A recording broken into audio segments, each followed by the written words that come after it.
esse crime de hoje, a partir de agora, né, a gente encerra os crimes dolosos contra a vida e vamos estudar a lesão corporal, que é um crime doloso, mas contra a integridade física.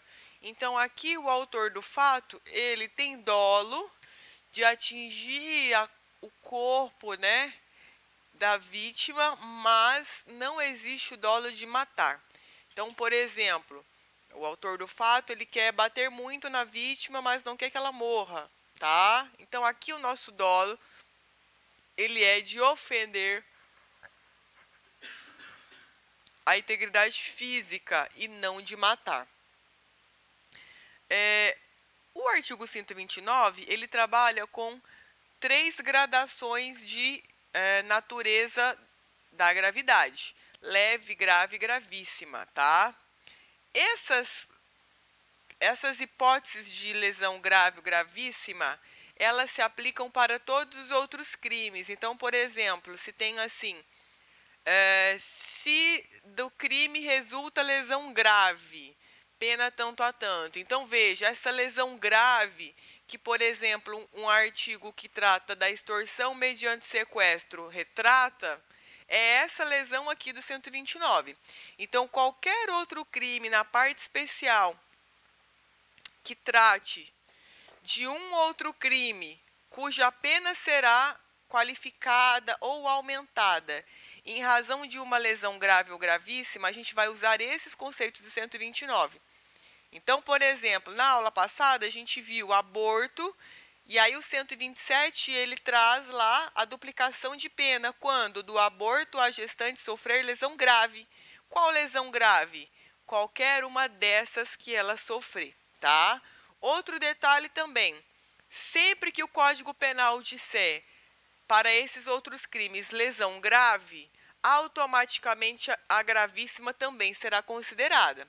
Então, por exemplo, lá esse mesmo exemplo, né, do 127, se resultar lesão grave. Bom, se também, além da grave, resultar a gravíssima, também vai haver essa duplicação da pena, tá? Então, sempre que o Código Penal disser que o crime se qualifica ou a pena é aumentada em razão de uma lesão grave, embutida vai ter ali também a concepção de lesão corporal gravíssima. Você sempre vai trabalhar com os dois conceitos ao mesmo tempo. Por quê? Se pode para o menos, que é o grave, com muito maior razão pode para o mais, que é a gravíssima, ok? E aí, o nosso critério aqui, para a lesão leve, é por exclusão. Aquilo que não for grave nem gravíssima vai ser uma lesão leve, tá? Então, a vítima foi espancada. Se desse espancamento não resultar nenhuma consequência desses dois parágrafos, a lesão ela é leve. Então, por exemplo, nem sempre uma facada quer dizer lesão grave. Ou um tiro pode ser uma lesão leve. Depende do reflexo que essa facada ou esse tiro vai gerar para a vítima, tá? Então, no parágrafo 1º, nós temos as lesões graves, que estão dispostas em 4 hipóteses. A primeira delas, a vítima sofre ofensa na integridade física e ela fica incapacitada para as ocupações habituais por mais de 30 dias. Então, aqui nessa primeira hipótese, nós vamos ter a necessidade de, após 30 dias, ser realizado um laudo complementar. Então, a pessoa, ela é lesionada na data do fato, ela se desloca para o IML e, chegando lá, é realizada uma constatação e daqui a 30 dias ela deve retornar para poder ver se ela pode ou não voltar a exercer ocupação habitual, tá? Qual é a ocupação habitual dela? Qualquer uma. Andar, ir na faculdade, ficar em casa, qualquer coisa que ela habitualmente exerça. Não precisa ser somente o trabalho. Tudo bem? A outra qualificadora é a que trata do risco de vida. esse risco de vida aqui quer dizer o seguinte, na verdade a palavra correta seria risco de morte, né? Mas, enfim. E aí o que acontece aqui? Naquele momento exato, a vítima sofreu um perigo de morte, mas logo depois ela já se recompôs. Então, tem um exemplo que eu sempre dou de um caso que eu vi que aconteceu realmente quando eu fazia faculdade, eu era estagiário do Ministério Público. O cara, morava no interiorzão e tal, naquelas cidades de fazenda, né, fazendinha, que sempre tem um barzinho bom, né, único na beira da estrada. E aí essa vítima recebeu o pagamento dele e foi beber no bar com os amigos que também mexiam com gado, enfim. E aí dentro desse bar, por alguma questão aleatória, a vítima, ela recebeu o autor do fato, melhor contar pelo ponto de vista do autor, o autor do fato começou a discutir com a vítima por alguma coisa assim, aleatória, e tinha alguns vergalhões no chão, que o bar estava em obra. E aí, um desses vergalhões, o autor do fato pegou e ele chuchou no braço da vítima. Só que esse vergalhão, ele atravessou o braço, era um vergalhão fininho. E aí, entrou aqui perto da carótida dele, aqui no pescoço. Tipo assim, chuchou e aí depois ele tirou, né? Enfim, na hora ele quase morreu, porque quase atingiu aqui, né, a veia principal do nosso corpo. Só que depois, com 10 dias, 15 dias, ele já estava trabalhando na fazenda normalmente. Então, veja, naquele momento ele quase morreu, mas ele depois estava normal, ele não estava mais de 30 dias sem trabalhar, ele estava normalmente exercendo o trabalho e as ocupações habituais dele. Por que é que ficou assim tranquilo demonstrar essa qualificadora ao invés de ser uma tentativa de homicídio? Porque autor e vítima eram compadres, eram amigos, melhores amigos. E aí ficou muito claro que foi algo aleatório que deu origem àquele golpe. Então, na verdade, o dolo dele ali não era de matar um amigo, mas sim de brigar, alguma coisa desse tipo. E aí houve a incidência, portanto, dessa qualificadora aqui, tá? A outra é debilidade de membro, sentido ou função. Debilidade é uma incapacidade parcial. Membro, braços, pernas, sentido, audição, olfato, visão, função mastigativa, reprodutora, respiratória, renal, tá? Então, por exemplo, órgãos duplos, né? Olhos, pulmão. Então, a pessoa recebeu uma facada em um dos lados do pulmão. Esse lado ficou inutilizado, mas o outro pulmão ainda está operando. É debilidade, tá? Sempre que eu tenho órgão duplo e um desses órgãos ele é atingido, se sobra o outro, a lesão ela é grave, somente grave, tá? Agora, função motora. Então, por exemplo, não pode ser esse raciocínio também. Ah, perdeu uma perna, ainda tem a outra. Não. Quando você perde uma perna, você perdeu a função motora direita. Então, isso não é uma debilidade. É uma perda, é uma lesão gravíssima, tá? Então, o macete é, quando você tratar de membro, braços, pernas, sempre tentar relacionar com a função motora. Você vai pensar, a pessoa perdeu essa função motora por conta da perda desse braço, desse dedo? Se ela perder, não é uma lesão grave, mas sim uma lesão gravíssima. Dente, por exemplo. Fulano apanhou ou perdeu os dentes. É grave ou gravíssima? Depende. Se os dentes afetaram a função mastigativa, é uma lesão grave. Se não, é uma lesão leve. Perdeu a função mastigativa, é uma lesão gravíssima, tá? Então, dependendo do dente que a pessoa perde, pode ser leve, ou pode ser grave, ou pode ser gravíssima, ok? E, por fim, aqui, no parágrafo 1º, a gente tem a aceleração do parto. Se é a aceleração do parto, o bebê nasce com vida. Aqui é um crime pré-ter-doloso, tá? Eu tenho dolo para a integridade física da mãe e houve uma aceleração do parto a título de culpa, ok? Por quê? Se na hora de bater na gestante eu também tenho dolo de matar o feto e ele nasce vivo, seria lesão e tentativa de homicídio, ou de tentativa de aborto, tá? Então, esse resultado aqui, ele só pode ser a título de culpa. Se em qualquer momento houver um conformismo com a morte desse feto, a gente vai ter um concurso de crimes de lesão corporal e tentativa de aborto, ok? Essas são as graves. Tem que decorar todas elas, tá? Infelizmente.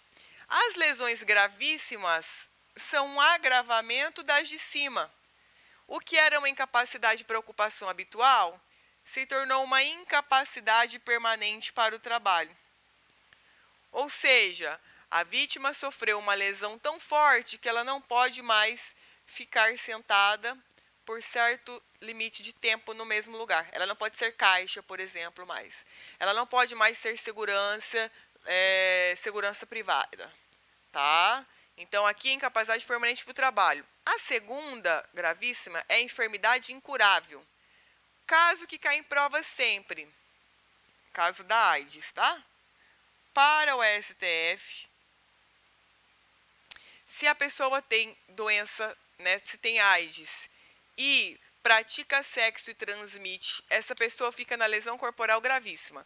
Claro, a pessoa que pratica o sexo, que está com AIDS, tem que desejar esse resultado, né? Contaminar a pessoa. Tem gente que diz que seria tentativa de homicídio. Mas, gente, AIDS não mata ninguém hoje, não. É ruim matar a gente de AIDS. O povo que está em AIDS está melhor do que a gente. Toma remédio, toma tudo. Não se mata mais. Então, para o STF, isso seria uma lesão corporal gravíssima, tá? Transmissão do vírus da AIDS. A outra hipótese, perda ou inutilização do membro, sentido ou função. Perdeu, arrancou o braço. Inutilizou.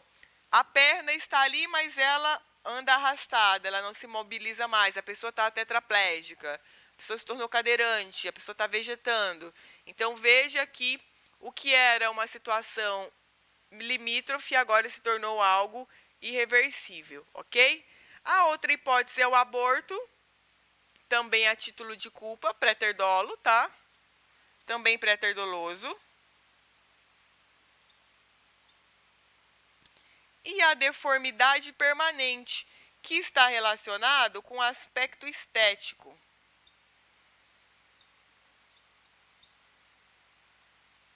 Exemplo, ácido na face da vítima, facadas na face, queimaduras, cicatrizes, seriam essas deformidades permanentes, tá? Então, a vítima, ela fica com essas marcas do crime. Tudo que não for gravíssima nem grave é leve. Então, por isso que muitas vezes chega uma pessoa... Já tive clientes assim, brigou na balada, deu uns murros no guri, o guri foi pro pronto-socorro. Aí meu cliente lavraram um BO contra ele, e aí tava lá a lesão corporal. Meu cliente nervoso, qual é a lesão? Leve. Leve. Crime de menor potencial ofensivo. Vai para o juizado especial criminal. Então não tem nada demais. Já vi casos em que a pessoa levou facada e era uma lesão leve. Porque a facada foi no braço, na perna e não mudou a vida da vítima. No sentido disso daqui, tá? Não estou dizendo de trauma, de violência, estou dizendo para o Código Penal. Então, às vezes, a pessoa ela é espancada. Apanha, fica toda roxa, toda arregaçada. Mas se em 30 dias ela estiver bem, é lesão leve. Tá? Escoriação, mas a pessoa está com o olho roxo. Tá, mas ela consegue fazer as coisas que ela fazia? Consegue, então... A lesão grave, ela não trabalha com aparência no sentido temporário. A aparência aqui é permanente. Então, se a pessoa está com uma bola roxa no olho e consegue trabalhar, não é lesão gravíssima. E também não é grave, é uma lesão leve. Aí consegue trabalhar com a deformidade permanente. Tá? Mas é muito difícil, porque até essa cicatriz ficar definitiva, já teve a sentença. Na verdade, isso aqui são situações em que é muito difícil a prova da qualificadora. Enfermidade incurável, quando que a vítima vai se dar conta que ela tem AIDS, por exemplo? O processo já foi. Deformidade permanente, quando que ela vai se dar conta que essa cicatriz é reversível? Já foi o processo, entende? Depois que há a sentença e a pessoa está cumprindo pena, não dá para voltar no processo e colocar a qualificadora. Então, são situações que existem aqui, mas elas são meio inviáveis. Por exemplo, a vítima sofreu uma violência e desenvolveu síndrome do pânico. Isso não é algo que um ano fica demonstrado, esse problema psicológico da vítima. Até demonstrar isso, já acabou o processo, a pessoa já está cumprindo pena. Então, algumas dessas qualificadoras na prática, elas meio que elas não são aplicáveis, sabe? Por conta da questão do tempo. Então, agora, claro, né, jogou ácido na face, já é fato, não precisa nem de perícia, nem de laudo para saber que deformou. Mas às vezes a cicatriz no olho, no rosto, tá, é a ponto de ser uma deformidade, entende? O que é deformidade para hoje? É um corte pequeno, um corte perto do olho, também é subjetivo, né? Tem gente que pode dizer, uma cicatriz no rosto de homem aqui não é uma deformidade permanente. Já se é uma modelo fotográfica, seria, entende como varia? Não temos um conceito do Código Penal. Também é muito complicado, tá? E a outra que nós temos aqui, qualificadora, é a lesão corporal seguida de morte, que é o melhor conceito que nós temos de crime pré-doloso.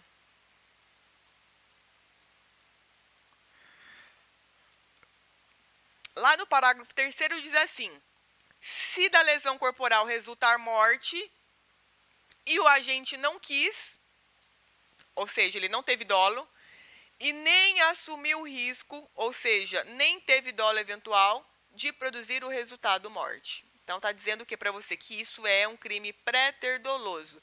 Esse resultado morte não foi assumido e nem desejado em nenhum momento pelo autor da lesão, tá? Isso aqui, gente, para a prova, você saber se é um crime de homicídio consumado, ou lesão corporal seguida de morte, ou saber se é uma lesão corporal ou uma tentativa de homicídio, isso é algo que pertence exclusivamente na cabeça do agente, esse dolo. Por isso que, nas questões de prova, eles têm que trazer exatamente qual é o dolo. Se é um dolo de lesão corporal, se é um dolo de homicídio, para você poder saber a diferença, tá? Aqui em Cuiabá teve um caso muito interessante, não sei se vocês lembram desse caso, que foi o Tony que morreu, um estudante da UFMT, angolano ou africano, uma coisa assim, que os policiais bateram nele, até aí ele morreu, né? Eu me lembro muito desse caso. O que aconteceu nesse caso? O Tony, ele foi pro restaurante, uma pizzaria Rola Papo, e aí aparentemente ele estava sob efeito de entorpecente, de maconha, e aí ele começou a mexer com a mulher dos policiais, uma das mulheres. Eram 3 policiais e tinham 2 casais. E aí um dos policiais levantou e começou a bater no Tony. E aí todos levantaram junto e começaram a bater no Tony. Quando eles constataram, eles viram que o Tony estava desacordado. E aí quando eles foram ver, o Tony já tinha morrido. O Tony tinha dado um traumatismo craniano, concussionado, e ele morreu. E aí a mídia toda falando, né? Os caras mataram o Tony, né? Foi homicídio, homicídio, homicídio. Todas as testemunhas narravam isso. Bateram no Tony até ele morrer. Veja, as testemunhas, elas não têm condição muitas vezes não, na maioria das vezes, de saber qual é o dolo. Entende? Veja como é difícil. Como saber se eles bateram até matar ou se eles exageraram na surra e ele morreu? Olha a diferença. E isso é muito complicado porque é uma competência absoluta do tribunal do júri. Então, se fosse para o tribunal do júri e fosse lesão corporal, o tribunal não poderia julgar. Se fosse pelo juízo comum e fosse tribunal do júri, o juiz comum também não poderia julgar. E aí todo mundo condicionou ao fato de que eles tinham matado Tony de forma dolosa, então eles iam para o tribunal do júri. Só que aí,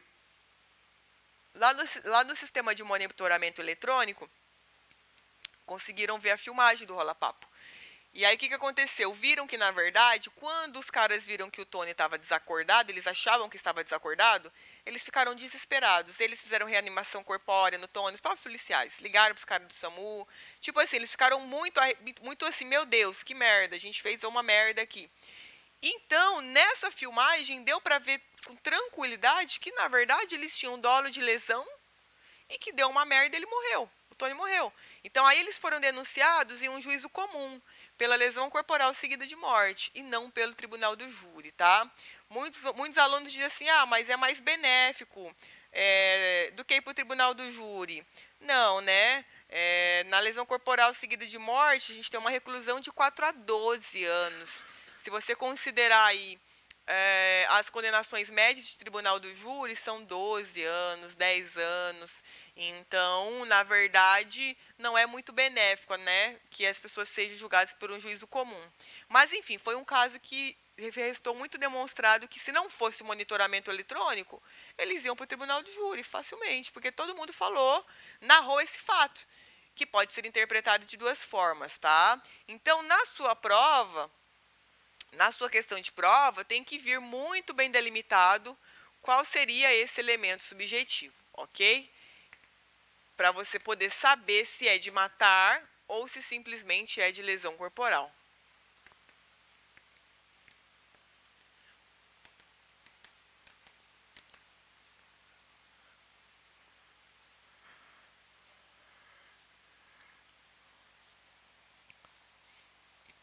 Ai, gente, será que vai esfriar?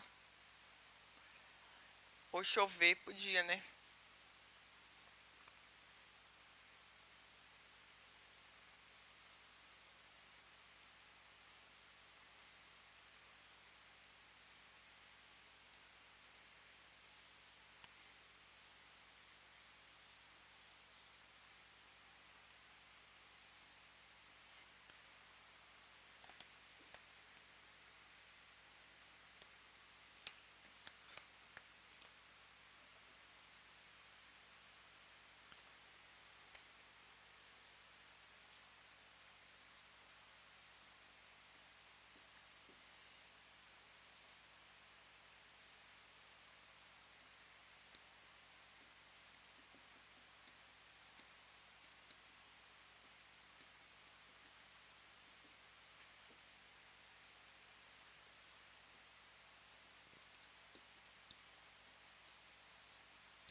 Então, olha só, pessoal. Aqui, a gente tem os outros parágrafos que muito se parecem com o crime de homicídio. Então, veja, essas causas de diminuição de pena são as lesões corporais privilegiadas. Exatamente igual ao crime de homicídio. Tudo que nós estudamos lá no 121, parágrafo 1º, nós aplicamos aqui. A única diferença é que aqui o dolo é de lesão corporal e não de matar. No parágrafo 5º, nós temos uma hipótese de substituição de pena, quando as lesões forem recíprocas, lesões leves recíprocas. essa natureza das lesões leves não tem no código, é uma construção da jurisprudência. Então, troca de socos, troca de chutes, daria para se encaixar e substituir a pena por uma pena de multa. No parágrafo 6º, nós temos as hipóteses de lesão corporal culposa. Aqui, não importa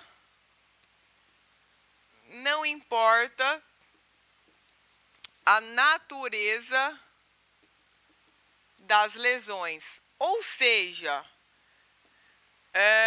por exemplo, eu fui dar ré no meu carro, não vi, passei com o carro em cima da perna do meu filho, ou de de uma pessoa que passava na rua.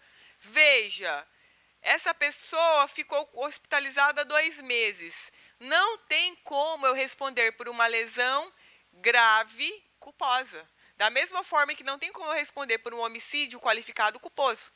Então, aqui, não importa qual é a natureza da lesão, grave, gravíssima, importa que ela é culposa. Então, a lesão culposa, ela suprime a natureza ou gravidade dessas lesões. Qualquer lesão que seja, sendo culposa, vai ser uma pena só.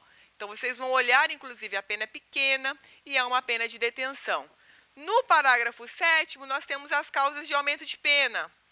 Todas iguais às causas de aumento que nós estudamos no homicídio. Tanto é assim que, se você for olhar no parágrafo 7º, ele vai remeter você, assim como no parágrafo 5º e no parágrafo 4º, para os parágrafos do crime de homicídio, tá? Isso nós chamamos, inclusive, de tipo penal remetido. E aqui no 8º nós temos o perdão judicial. Também nos remete para o que nós estudamos ontem do perdão judicial lá no crime de homicídio, ok? É a mesma coisa. Então, eu tenho uma lesão corporal culposa e as consequências dessa lesão são extremamente gravosas, o juiz ele poderá aplicar o perdão judicial, tá? Então, bem simples, a maior parte desses parágrafos são iguais ao do homicídio, tá? E aí a gente vai ver os parágrafos mais importantes agora.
Então vamos lá, gente. Aqui, a partir do parágrafo 9º, a gente tem causas de aumento que são relacionadas só à violência doméstica, tá? O que é interessante a partir desse parágrafo 9º aqui? Essas situações de violência doméstica se aplicam para homem. Então, o homem pode ser vítima dessas causas de aumento aqui, tá? Não homem gay, qualquer homem. Homem normal, homem hétero, né? Vai falar homem normal. Homem hétero. Então, veja, como funciona aqui? O parágrafo 9º, ele diz assim, da violência doméstica e familiar. Não diz a violência doméstica e familiar contra a mulher. Não há menção à mulher. Então, qualquer homem que seja vítima de lesão corporal nesse contexto, ele vai, né, a pessoa que foi autora do fato, ela vai ser responsabilizada por essa causa de aumento. Agora, o parágrafo 9º, 10º, 11º, trazem causas de aumento específicas para esse contexto. No parágrafo 9º, nós temos o que a doutrina chama de lesão corporal leve, porém qualificada. Por quê? Sempre que for no contexto da violência doméstica e essa lesão não for grave nem gravíssima nos termos do que a gente estudou, se você olhar para a pena dessa lesão leve aqui, é uma pena maior que a pena do caput do 129. Então, para diferenciar, a doutrina criou esse nome de lesão leve qualificada. No parágrafo 10º, a gente tem lesão grave ou gravíssima ou lesão seguida de morte. No contexto da violência doméstica, a pena vai ser aumentada de 1/3. Se a lesão ela é uma lesão leve qualificada contra a pessoa deficiente, e aí o Código Penal só faz menção à deficiência, não diz qual é a natureza, então ela pode ser física ou mental, vai haver a causa de aumento de 1/3, tá? E por fim, no parágrafo 12º, a gente tem a lesão corporal funcional, que é exatamente o que a gente estudou no homicídio funcional. Só que a diferença é que aqui o dolo é de lesão e não de matar, tá? Então, todas aquelas considerações que nós conversamos ontem, a gente vai aplicar aqui para esse crime, ok? Então, veja que 70% do que nós estudamos aqui hoje é parte também do crime de homicídio. Então, você conseguindo memorizar, né, você não vai errar questões de lesão corporal na sua prova. Que, repita-se, né, são questões que caem muito, lesão corporal e homicídio. Tudo bem?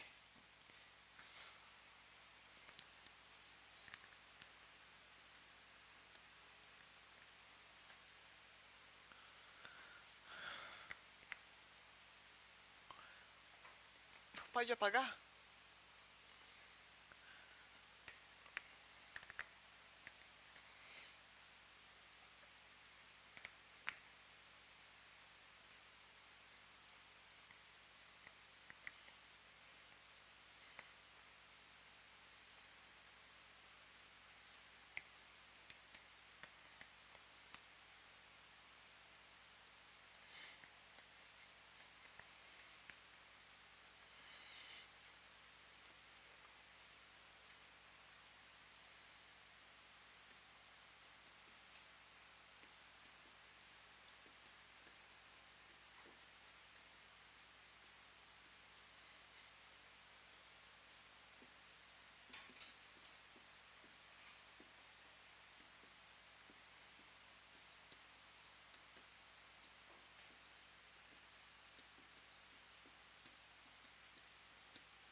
Então vamos lá, gente. Agora nós vamos falar um pouco sobre os crimes contra o patrimônio, tá?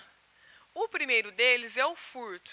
Então nós trabalhamos com subtração de coisa alheia móvel para si ou para a terceira pessoa, tá? Então há uma subtração sem o emprego de violência ou grave ameaça à pessoa. E aí veja, o crime de furto hoje, ele trabalha com o momento consumativo que é iniciado a partir da inversão da posse do bem. Essa teoria, ela é chamada de teoria amótil. Então, o que ela significa? A inversão da posse do bem, ainda que por alguns minutos, por si só já caracteriza o crime de furto. Então, se, por exemplo, eu pego o celular dela e fico 30 segundos com o celular, e vem aqui alguém me prende em flagrante, eu já consumei o furto. Não importa mais que o furto fique, que o bem fique sob a minha proteção, ou que eu tenha que levar o bem para longe da esfera de proteção da vítima. Não basta. Basta simplesmente que eu fique por alguns instantes com esse bem e o crime já se consuma. Por isso que hoje nós dizemos que quase não existe furto tentado. Por quê? O simples contato do bem com o autor já por si só vai ter configurado a subtração consumada, ok? Então isso é uma interpretação do STJ.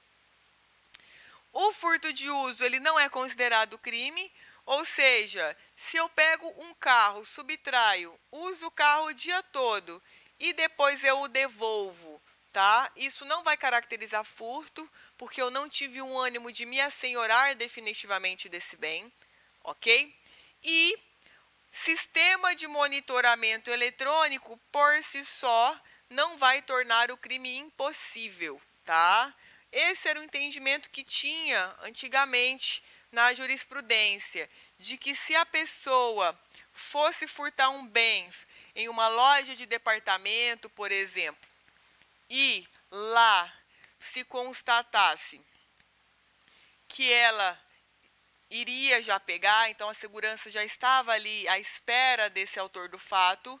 Antigamente, os tribunais entendiam que isso era um crime impossível. Por quê? Como você tinha o segurança ali, jamais a pessoa poderia escapar com o bem. Só que esse não é o entendimento mais que vigora hoje. Hoje vigora que sistema de monitoramento eletrônico não torna o crime impossível. É ainda possível que uma pessoa subtraia, ainda que haja monitoramento, tá? Então, esse entendimento ele foi ultrapassado.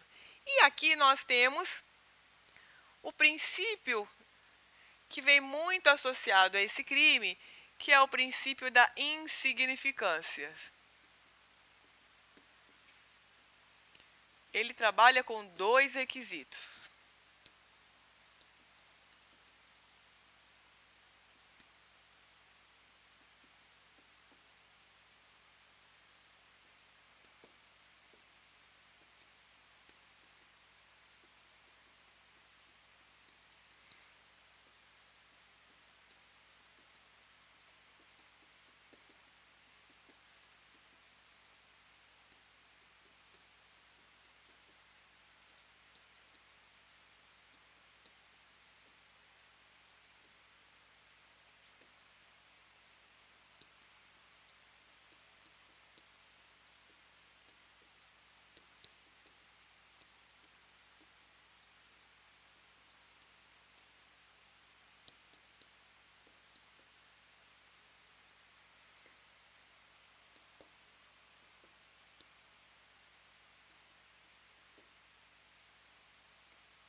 Então, olha só, o princípio da insignificância, a gente já viu nas aulas anteriores que ele ataca o fato típico, né? Então, nós temos conduta, resultado, nexo, tipicidade. Tipicidade formal e tipicidade material. Esse princípio, quando ele incide, ele quebra essa tipicidade material aqui. Quando ele opera isso, ele derruba a tipicidade e automaticamente ele derruba o fato típico. Por isso é chamado de fato atípico, tá? Então, por isso ele causa faz com que o fato narrado não constitua crime. Quais são os requisitos? Mínima ofensividade e ausência de periculosidade social da ação. Ou seja, crime sem violência ou grave ameaça. Reduzido o grau de reprovação. Crime simples, sem ser na modalidade qualificada. Inexpressividade da lesão jurídica, geralmente até um salário mínimo. Geralmente, pode ser menos, tá? São as balizas do STJ. As circunstâncias subjetivas com relação ao autor são ele ser primário e a situação econômica da vítima ou se eventualmente essa vítima agregou valor sentimental. Porque, por exemplo, a vítima teve furtada uma caneta sua, mas essa caneta ela ganhou do avô dela que morreu e tal. Então, ela agregou um valor sentimental em uma caneta. Embora ela tenha sido avaliada em R$50, é algo que não há ali nenhuma reposição, não tem como compensar a perda dessa caneta, a não ser que ela seja devolvida. Então, veja que embora todos os requisitos de cima estejam preenchidos, aqui o valor sentimental ele não foi preenchido. Portanto, não vai haver aplicação do princípio, tá? No que isso implica? Implica que vai responder pelo crime. Então, a pessoa vai ser denunciada normalmente, tá? Muitas vezes a pessoa é denunciada e lá na sentença o juiz aplica também o princípio da insignificância. Então, é muito relativo, tá? Não tem uma regra sobre o momento em que o princípio ele vai ser aplicado, tá? Agora, já vi casos, existem casos em que o STJ aplicou o princípio ainda que fosse qualificado, e também já houve casos em que o STJ aplicou o princípio ainda que o autor já tivesse sido reincidente em outro crime. Tá? Então, existem algumas exceções. Então, exemplo, eu fui condenada por homicídio, então, pratiquei esse furto. Eu sou reincidente em razão desse homicídio. O STJ aplica o princípio, porque ele entende que a minha reincidência não está relacionada a um crime patrimonial, em si é um crime contra a vida, então eu poderia ser beneficiada com isso. Tá? É uma turma do STJ que entende dessa forma. A outra turma não entende dessa forma dentro do próprio STJ. Tá? Então, são posicionamentos divergentes. Tudo bem? Então, esse princípio aqui vocês vão aplicar para qualquer crime não violento, receptação, por exemplo. Mas alguns crimes, pela própria natureza da sua elaboração, não tem como aplicar. Por exemplo, estelionato é um crime que tem muito um artifício, então ele é muito elaborado, então a conduta é muito reprovável do estelionatário, não dá para aplicar. Então, alguns crimes, eles, embora sejam crimes não violentos, eles não vão receber o princípio, porque eles vão esbarrar em uma dessas balizas aqui que o STJ criou e o STF. Tudo bem, pessoal? Alguma dúvida? Bem tranquilo, bem tranquilinho, né?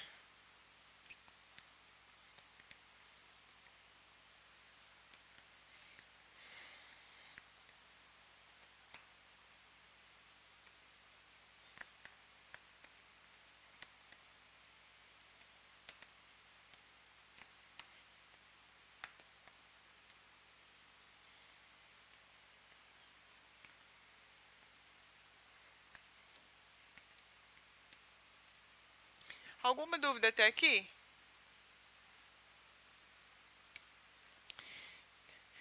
Então, beleza, vamos fazer um intervalo de 10 minutos, aí a gente volta.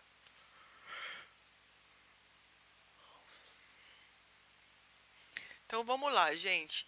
Essa estrutura aqui é a estrutura do furto. Então, nós temos 7 parágrafos divididos em causas de aumento, em qualificadoras, e temos aqui no parágrafo 4A e no parágrafo 7º uma alteração legislativa muito recente, tá? De 2018, que criou duas novas qualificadoras, tá? Então, veja, no parágrafo 1º, nós temos o furto quando praticado no repouso noturno. Isso aqui é uma causa de aumento de pena. Esse repouso noturno, ele não possui nenhum horário pré-estabelecido no Código Penal. Então, não existe hora determinada para se encaixar nessa concepção de repouso noturno ou não. Aqui a intenção é saber se em determinada localidade havia ou não uma grande circulação de pessoas ou coisas. Então, por exemplo, pratiquei um furto 5h30 da manhã em Cuiabá. Provavelmente não, né? Isso é um repouso noturno. Pratiquei um furto 5h30 da manhã na fazenda. Isso já não é repouso noturno. Então, dependendo da localidade, determinado horário vai ou não caracterizar esse repouso noturno, tá? Não existe hora. Então, quando a questão de prova trouxer um horário, já está incorreto, porque o Código Penal ele não estabelece isso. Outro exemplo também, uma subtração em um supermercado fechado 4 horas da manhã, ainda que não tenha ninguém, é repouso noturno. Ainda que dentro de uma residência não tenha ninguém, é repouso noturno. Não importa a habitação de pessoas no local, importa a baixa circulação de pessoas e coisas naquele determinado período. Perfeito? E aí, veja, o parágrafo 2º, ele traz uma hipótese de furto privilegiado. E furto privilegiado, ele é um benefício no cálculo da pena. A gente já viu sobre isso na lesão corporal e no homicídio. Quando eu vou aplicar essa diminuição de pena? Quando o autor do fato for primário, esse é o requisito do privilégio do parágrafo 2º, e quando a coisa for de pequeno valor. Então, os dois requisitos para o furto privilegiado é a primariedade do agente e pequeno valor da coisa.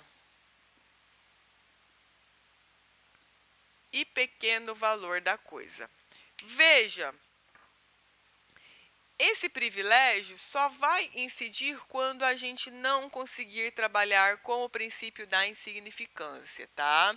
Então, por exemplo, se eu tenho um furto qualificado pelo rompimento de obstáculo e esse bem não ultrapassa um salário mínimo, eu vou aplicar o privilégio do parágrafo 2º, mas, por exemplo, eu não posso aplicar o princípio da insignificância, porque a conduta ela é reprovável.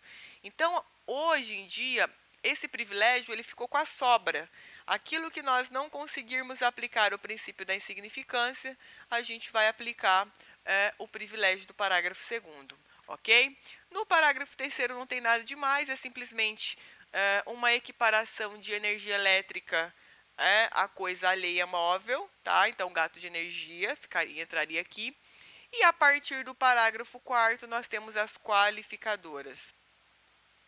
Cada parágrafo desse tem uma pena maior, tá? Então, do 4º até o 7º vai havendo um aumento nas penas que são cominadas. No furto qualificado do parágrafo 4º, nós temos 4 hipóteses. Mediante rompimento de obstáculo ou destruição de obstáculo, em que o agente ele vai deteriorar algo que protege o bem, arrombar uma porta, ok, uma janela, quebrar uma porta, uma janela. Depois, a outra qualificadora, concurso de pessoas. Então, 2 ou mais pessoas praticando o mesmo fato, ainda que essa segunda pessoa seja adolescente, não importa, basta o numeral de 2 ou mais pessoas para caracterização da qualificadora. Terceiro inciso, chave falsa. Não é necessário que haja ou que o objeto tenha o formato de chave, basta que ele exerça a função de chave falsa, tá? Chave micha, arame que serve para abrir portas, qualquer coisa que seja utilizada e que substitua a chave original também é considerada nessa qualificadora. E o outro inciso é fraude, escalada e destreza. Na escalada, o STJ trabalha com a partir de 1,80 m para a qualificadora estar comprovada. A destreza é uma especial habilidade de agir do agente, que é o abatedor de carteiras. E na fraude, o autor do fato ele se utiliza de um artifício para a vítima diminuir o seu grau de vigilância sobre o bem. Então, veja que na fraude, a vítima vai se sentir confortável com o agente a ponto de diminuir a sua vigilância sobre o bem. E aí o agente vai lá e subtrai. Além dessas todas, tem mais uma também aqui em cima, aqui embaixo, que é o abuso de confiança. O agente se utiliza de uma relação de confiabilidade para subtrair. Nem sempre empregado que furta do patrão é abuso de confiança, tá? A pessoa tem que se utilizar dessa relação de confiabilidade para exercer a subtração. Então, exemplo, eu trabalho aqui na LAC e aí para subtrair essa televisão eu entro de uma forma anormal. Eu entro como se qualquer ladrão entrasse. Arrombo a porta, pulo o muro e entro aqui e levo a televisão. Veja, não houve abuso de confiança. Eu não tive nenhuma facilidade para realizar a subtração obtida através do meu trabalho. Então, veja que nesse caso eu não estarei dentro dessa qualificadora, tá? Então, esses são os 4 incisos do parágrafo 4º. O parágrafo 4A prevê aquela hipótese de subtração em que há o emprego de explosivos ou de artefatos análogos, bombas caseiras, tá? Isso aqui foi criado, essa qualificadora, para os assaltos em caixas eletrônicos, tá? Em que se utilizavam explosivos ou dinamites. Então, o legislador foi lá e criou esse parágrafo 4A para aumentar, para qualificar o crime nas hipóteses de explosão durante a subtração, ok? E aí depois a gente tem no parágrafo 5º uma outra qualificadora, quando a subtração é de veículo automotor para outro estado da federação. O detalhe aqui desse parágrafo 5º é que para qualificador estar presente é necessária a efetiva transposição da fronteira ou barreira. Então, por exemplo, eu estou aqui em Cuiabá e vou para Mato Grosso, mas a polícia me pega antes de atravessar para Mato Grosso do Sul.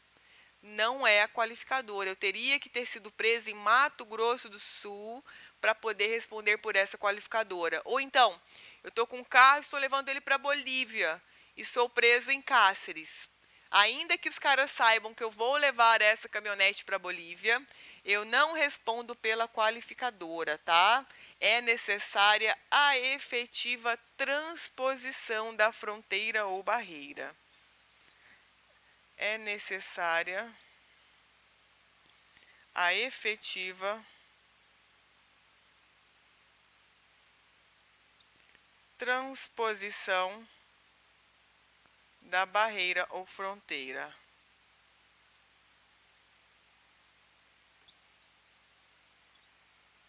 Ok?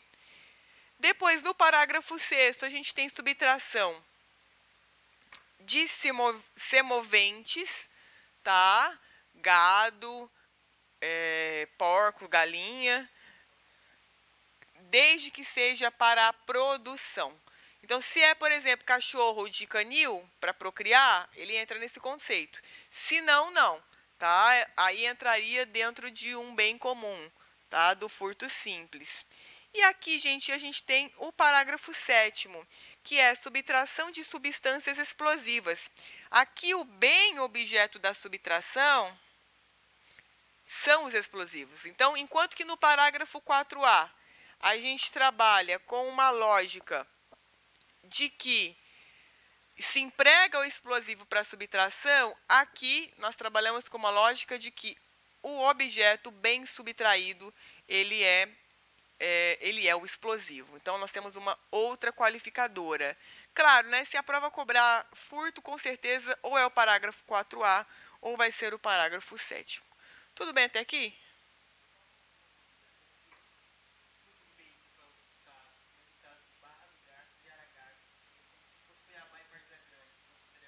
Consideraria. Consideraria. Porque o tipo penal ele não faz nenhuma ressalva com relação a isso, né? Cidades que são vizinhas, né, limítrofes, diz para outro estado da federação. Então, eu estou em Aragarça, mudei de estado. Já tenho a qualificadora. Ah, eu sei, eu nasci em Barra do Garça e morava em Aragarça. Sou de lá. Então, o Código Penal ele não faz essa diferença. Tudo bem até aqui, pessoal? Alguma dúvida? Deixa eu perguntar para vocês.